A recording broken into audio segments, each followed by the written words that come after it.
Welcome to CSB TV's celebration of Women's History Month. We will be looking back at some of our women guests who are making history in today's present. Let's take a look.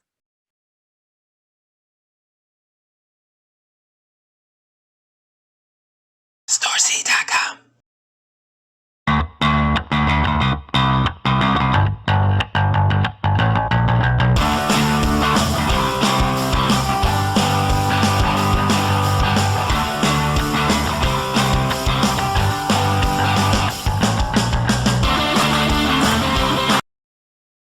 Hi, and welcome to another episode of The Artist Within. Today's guest is Kelly Darke, an art therapist as well as an artist who found a new way to create art with the old art form, embroidery. Let's take a listen at our interview. How did you know you were an artist? How did I know I was an artist? Ever since I was a kid, I've always made things. I've always collected things, fiber, yarn, fabric, pencils, pens. Like, it's something I've always done, and not until I was older did I realize like that was being an artist. You know what I mean? Like, it was not something, it was just who I was. It was just what I did as a little kid. So I also remember growing up drawing all the time and just making things. And then Colin, my brother, also, like, we would do a lot of artwork together because it was something both of us were very into when we were little. So I think that's where it started. So, and then ever since then, like, it has not, if there's ever been a time where I'm not able to do my art, it's awful. Like, I realize how much it's a part of what I do and what I need to do. Because I remember I used to do oil painting, and when I was pregnant the first time, my doctor was like, "Oh, you can't do that. You can't oil paint." I almost like, I'm like, what do you mean? So I had to find something else. I think that's when I started doing more fibers. I was knitting and things. Okay. So yeah, that's. You are an art therapist, correct? I am. Yes. What does that mean? What does you do? So art therapy is a mental health profession, and we use art and the process of making art as part of the process. So just like you might go to a counselor to talk about what's going on, same thing. There's definitely talking and counseling, but we use art along with it. So, and I use it a lot now in a way to build self-awareness and reduce stress. So mindfulness is part of the art process. Cool. What inspired you to do that?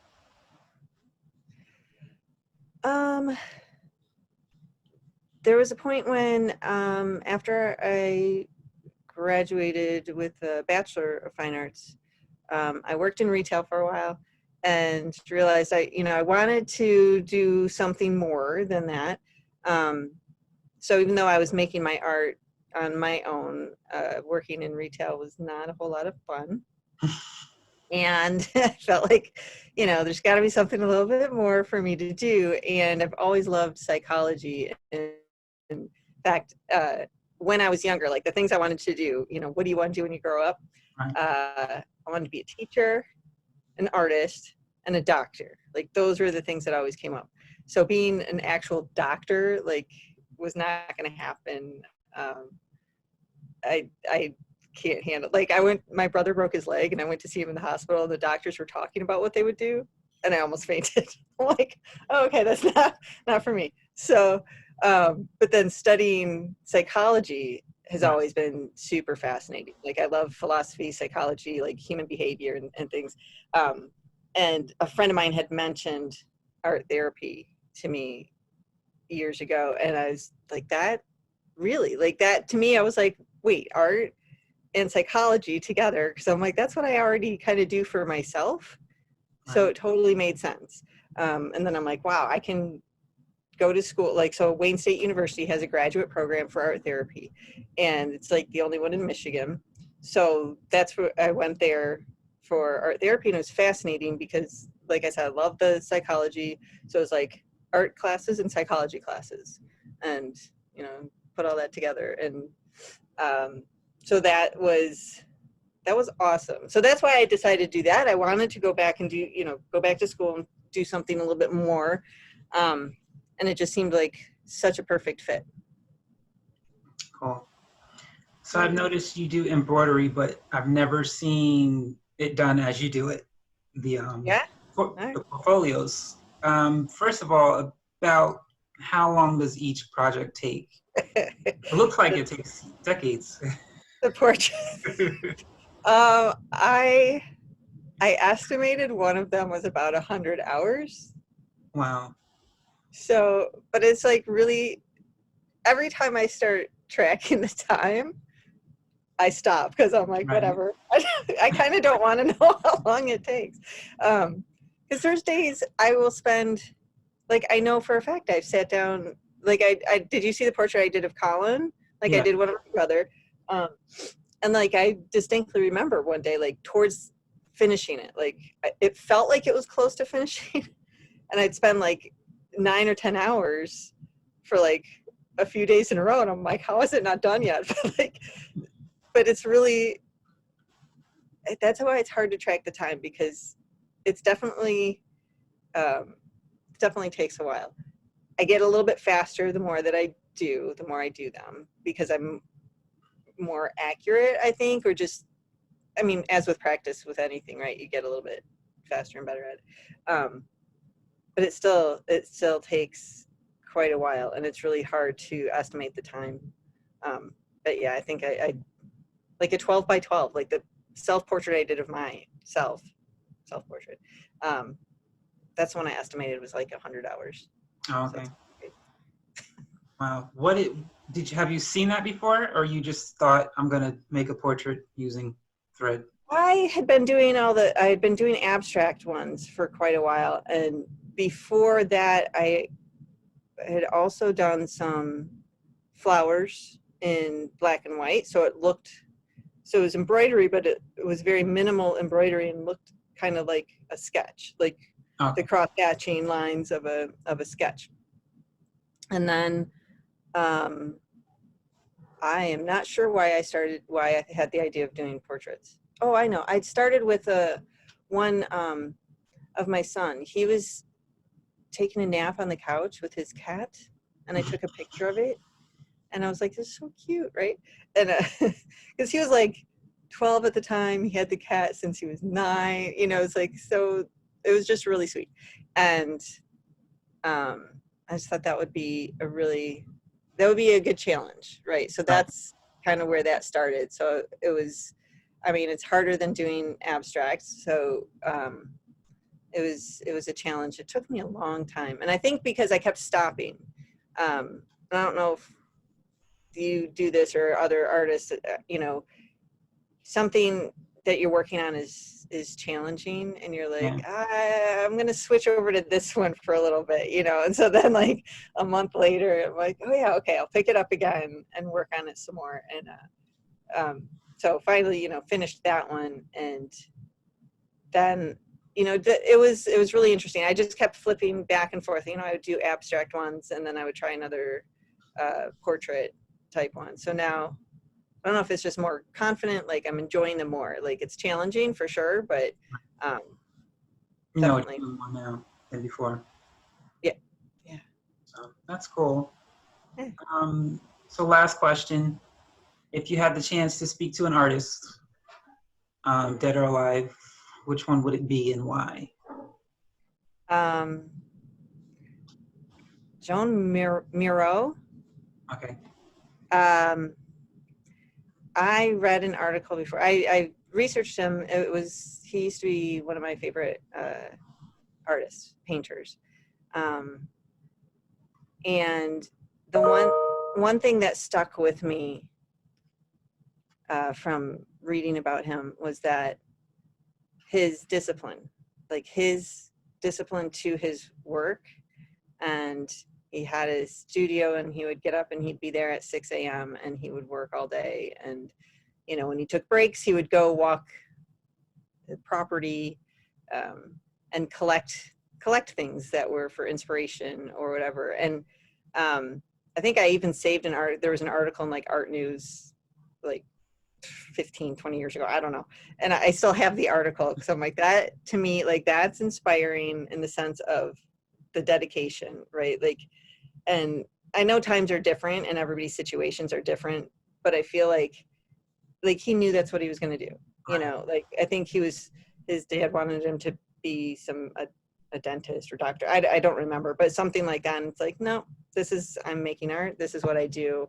And set his routine and discipline to really just go all in, which is awesome. And that's inspiring. So that's, yeah, that would be the one I'd want to talk to.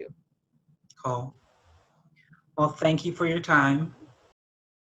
You're watching the artist. You're watching the artist within.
That's it for this episode. We hope to see you again for another episode of The Artist Within. I'm Casey Bell, your host. Thanks for watching.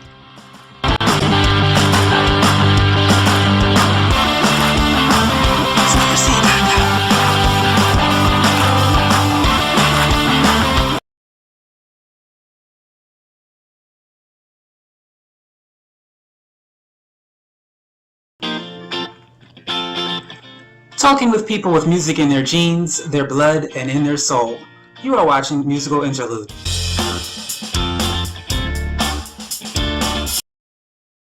Hi, and welcome to another episode of Musical Interlude. I am your host, Casey Bell, and today we have our musical guest zooming in all the way from Berlin, Germany, Ukraine artist, singer, songwriter Marina Massanova.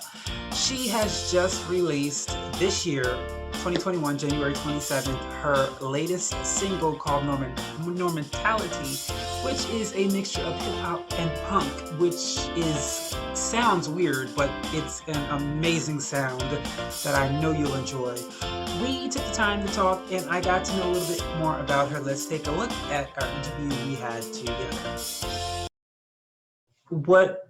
When did you first get inspired to do music? Just at first, I want to say that I speak 4 languages, but English is none of that.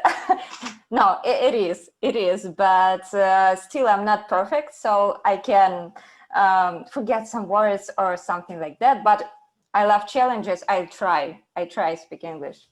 Okay, today. No problem. So your question was how it started? Yeah. Yeah. When did you first start creating music?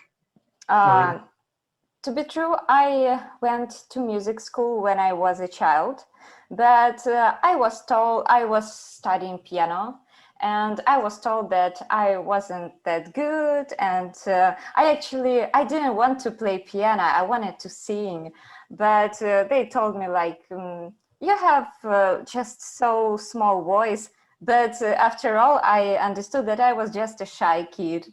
So I singing really not loud because I was shy girl, that's all. So I decided to quit it, and then I had a huge break with music. I finished university. I had a diploma in psychology, and that helped me to understand that what I want is being a musician. So after that, when I was already working as a psychology, I decided that no, stop. I love, of course, psychology is amazing, amazing, but that's not what I really want. That's not my love, where my heart is. So I just stop everything and start my music project, and it was hard when you're already like adult and kids can sing amazing and do stuff amazingly, and you're like, yeah, but I'm starting. It was hard, but yeah, I think after university, yeah. So what would you say was the thing that encouraged you to quit your job that you had and go into the music business, as scared as you might have been? It wasn't that it was slowly decision. Like I found some people who liked what I do. I started to write songs. Oh, especially I went with the student program to New York, and I was so inspired by hip hop culture there.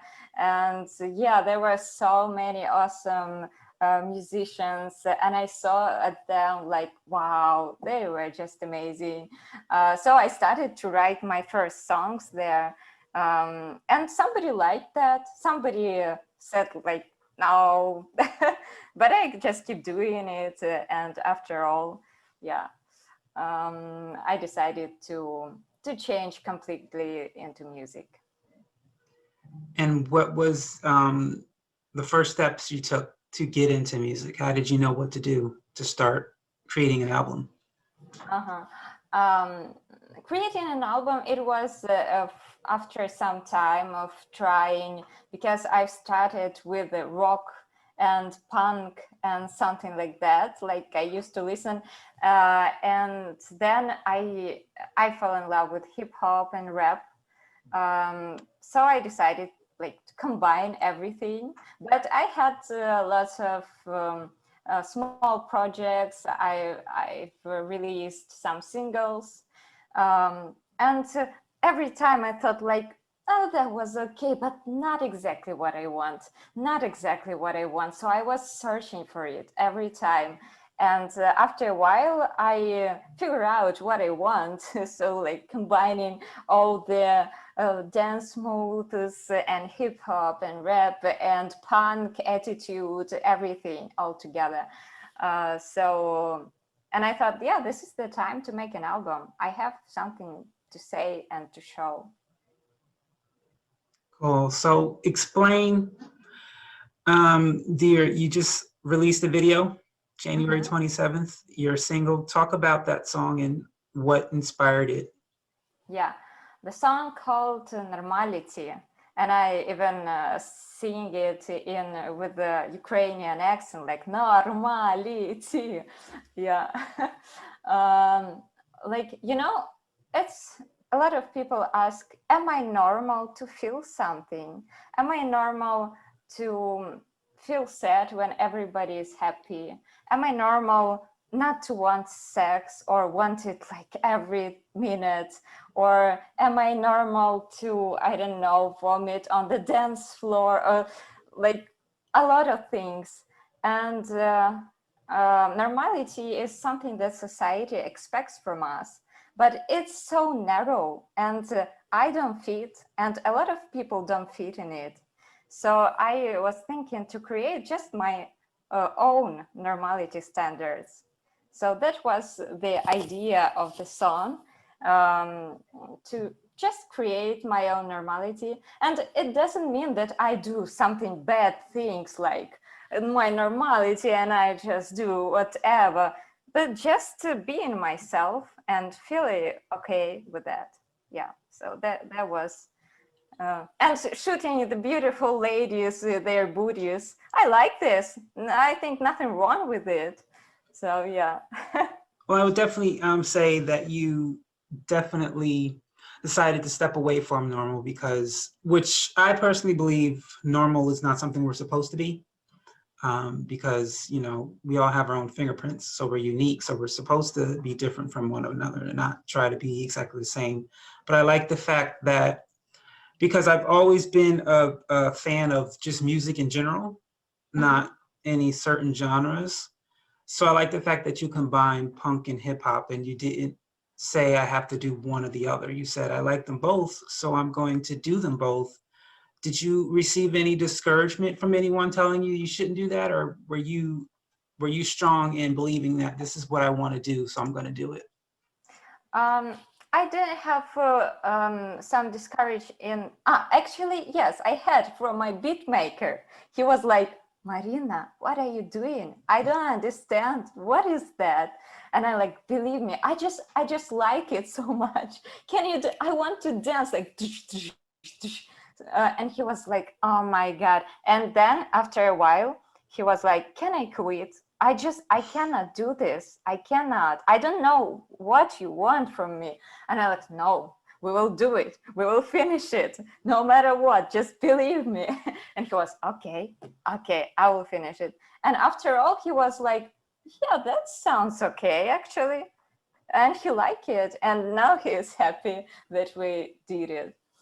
Yeah, but of course, I have a lot of mean comments like, I'm a daughter of a professor, and our like his colleagues and the daughters of his colleagues, they are not happy to see me doing rap or music project and shooting ladies like and jumping in the shorts, like and but I think that's what I like. That's my normality. So that's just. I think for me it's okay. Maybe they will understand one day. I'm actually really okay with mean comments. Let them be. Why not? That's their opinion. I have mine. So do you have any advice for anyone who wants to step into the music or entertainment business but are hesitating because they're afraid of something? Any advice you have to give to them? Just do what you love. Yeah, it's just so simple. I'm totally in love with my music project. I just wake up and thinking, what else? What else I gonna do? And then all those mean comments, they just disappear. And usually, sometimes I'm happy that people have freedom on my platform and my video. They can write whatever they want. That's awesome. I don't want everybody like it, like be identical. I just let people to be themselves, and you still have somebody who will really like it, appreciate what you do. And it's important to have somebody who are not like it. And actually, to be true, I always put dislike on my video. Like there should be somebody who dislike it, of course. It's important. Like if nobody dislike you, then it's not important. Like nobody sees it. It has to be both sides, like all the time. So yeah, I really like the differences. And my last question that I have for you, is there anyone you admire in the business that you would like to collaborate with, whether write a song with or sing a song with, that you would like to produce a song with? Of course, it's Beyonce, but it's like I wish just to have a cup of tea with her and say some words of appreciation of her huge work. But there are of course a lot of guys who I admire. I love also Marilyn Manson. He's an amazing guy. So this is from another side of my likings. I'd like to say to him like, thank you for my teenage years. You were all of my walls. So yeah. Also, I really like DMX, rapper. He's just amazing. Yeah. I just sometimes look at his concert and like, oh my God, he's so soulful. He can, I wish to make a track with him as well. Yeah, so there are just a lot of guys who I admire. Mentality is staring at me. I'm celebrating normality on a champagne. I pray that I won't be safe and keep my base for bad. Forever and forever, I debate this discoteca. Keep fighting, I'ma keep going on and on against the bombs. My name's going, I'ma keep going, I'ma keep fighting, I'ma keep going on and on against the bombs. My name's going, yeah, we normality, normality,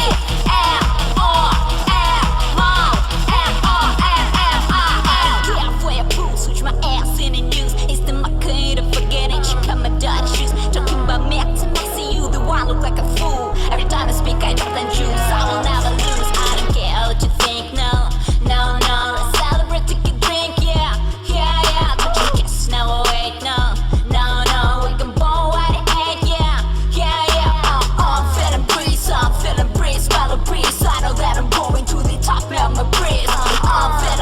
I'm feeling breeze, follow breeze. I know that I'm going to the top of my breeze. My left pants don't let you sleep at night. You lost to my very fast. I hope you soon see the light. From the day I always hiding you, I fool me right along. But you can't fool your hiding. You can get rid of my song. I'm your eye. That's all we have today for Musical Interlude. I want to thank our guest, Marina Massanova. I want to thank her so much for taking the time to join me and for sharing her journey in the musical entertainment business. And of course, audience, you know, I always thank you for watching, for taking the time to watch and supporting CSB TV and Musical Interlude and our artists that grace my show. That's it for today. Have yourself a wonderful day.